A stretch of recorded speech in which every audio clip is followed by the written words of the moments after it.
What do you do when you discover one of your employees is stealing from you? Some advice from business owners who learned the hard way. Plus, tips on combating customer credit card fraud. And we'll have ideas on making effective viral videos. That's all coming up next on Your Business.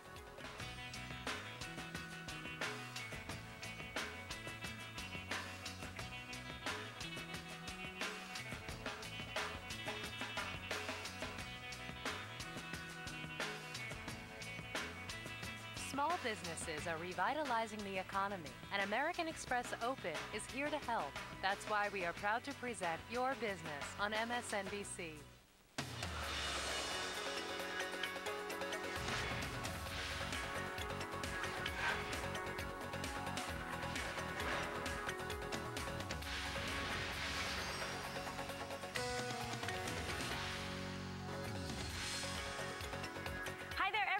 I'm JJ Ramberg, and welcome to Your Business, where we give you tips and advice to help your business grow. It's a topic that is unfortunately relevant to businesses of all sizes: dishonesty in the workplace. If it hasn't happened to you, chances are you know someone whose company has been victimized by a deceitful employee. Today, we'll meet the owners of an Alabama bookstore and see how they're picking up the pieces after nearly being put out of business by a member of their staff.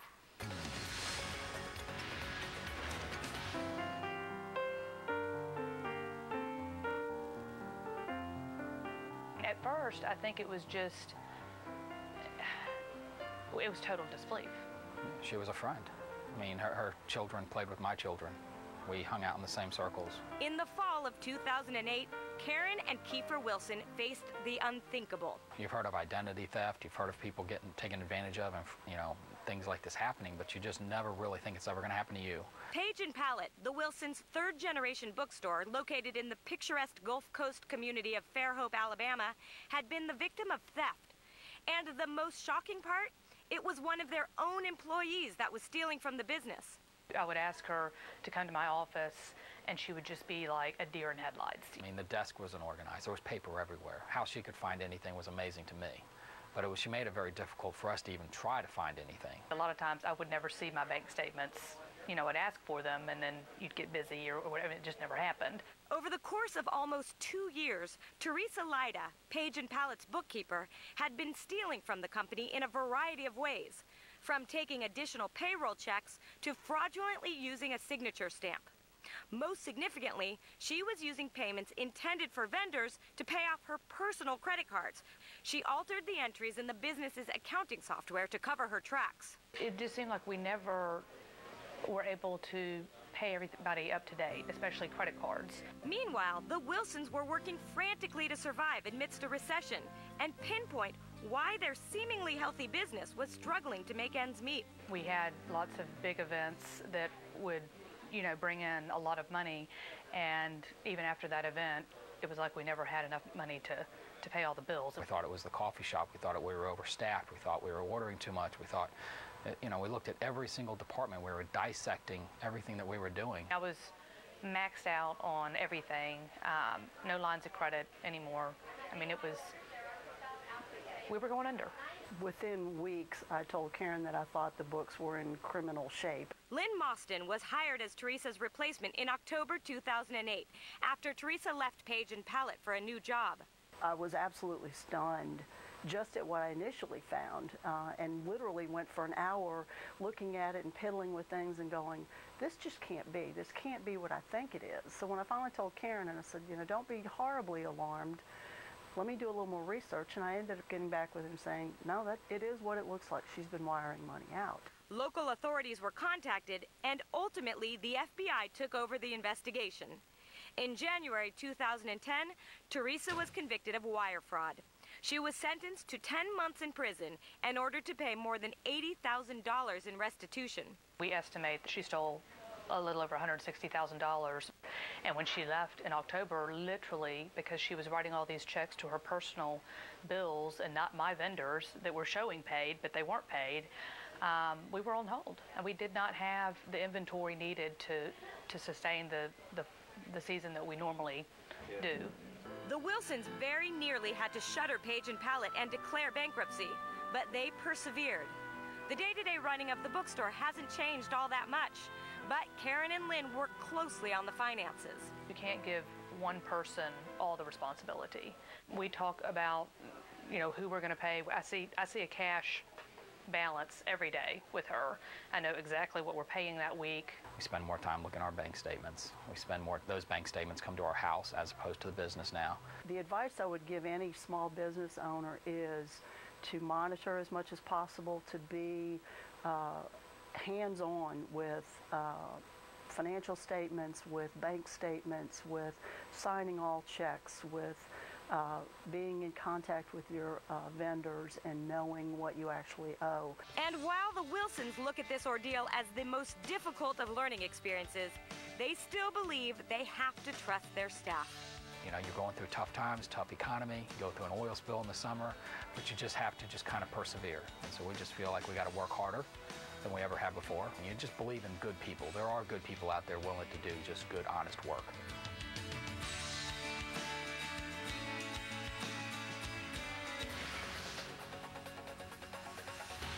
The betrayal and the financial loss of having someone steal from you can be emotionally wrenching, not to mention very hard for your company. So what can you do to prevent it? Let's turn to this week's board of directors. Terrence Shulman is the founder of the Shulman Center for Compulsive Theft and Spending. Jennifer Hill is an attorney and the chair of the New York City Advisory Board for ASTIA, a group dedicated to working with female entrepreneurs. And Scott Belsky is the founder and CEO of Behance, a company that helps develop products and services for creative businesses. Great to see all of you. Terrence, what strikes me the most about this is that it is so common. I have a good friend who this happened to. The people we did the story on last week, a dog sledding company, this happened to. It happens all of the time. So what are entrepreneurs, small business owners missing? Why is this happening so much?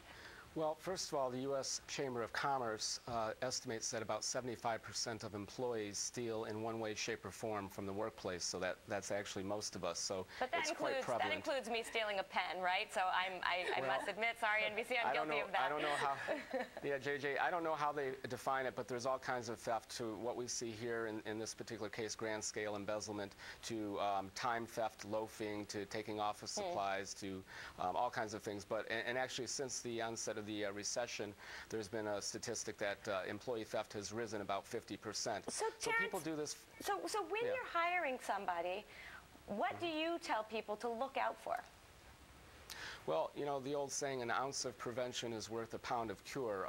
You can take time, energy, and sometimes money to do background checks and investigations into somebody's criminal record. That will still only reveal about 15% of potential employees, because most people don't have a background record of criminality. But you want to take time and energy, you want to check references, you want to really listen to internal radar to make sure, you know, are you getting a good vibe or a bad vibe? You know, sometimes that can be off, but you really got to take extra time. In the very case here, not to blame the victims here, but there were many different warning signs, feelings that something was amiss. And as has been said earlier, once you hire an employee, it's always good to maintain oversight, particularly in terms of bookkeeping. It's never a good idea to just have one person be involved in the bookkeeping. Even among couples, there are a lot of couples where one of the partners will handle all the finances and writing the checks. You have to be careful about that. I want to bring these guys at the table into this conversation. Scott, you work with a lot of creative people who probably look at the books, look at the bills, and say, ugh, just give it to somebody else. Right. I mean, listen, on a day-to-day level, we obviously, as small business leaders, have a lot of things to focus on, and we need to delegate. But I think the greatest piece of advice I ever got on this was to trust but verify. I mean, you need to trust your employees, but you also need to have like a scheduled way of verifying certain things. I mean, for example, conducting a one-week audit. Even if, you know, the couple that we just talked about, if they never even were involved with bookkeeping, but for 1 week got their hands dirty with the granularity of their business and every single thing, they would have figured out immediately that something was wrong. So we need to have a system of verification, even though we need to trust our employees. Yeah, and you're shaking your head because, I mean, what was striking is she said, I never saw my bank statements, right? I asked her and something went wrong. I just never saw my bank statements. Exactly, and there's a lot of redundancies that you can build in. For example, some businesses will have checks over a certain amount that require 2 people to sign them. I think giving one person access to every single account sometimes can be challenging. Instead, give people access to certain accounts or certain bills they can pay. That way you've got something built in where another approval is always needed. Anything that raises the bar on that kind of theft is a good thing. We did a story on a dog sledding company, which we aired last week, but But what he said is he fell victim to this. Now he has 5 people go through anything financial. So it goes through the manager, and then the assistant manager, and then the assistant accountant, and then the accountant. Is that kind of thing overkill, Terrence, or do you suggest that you actually even maybe need more than 2 people? Well, it depends on the situation.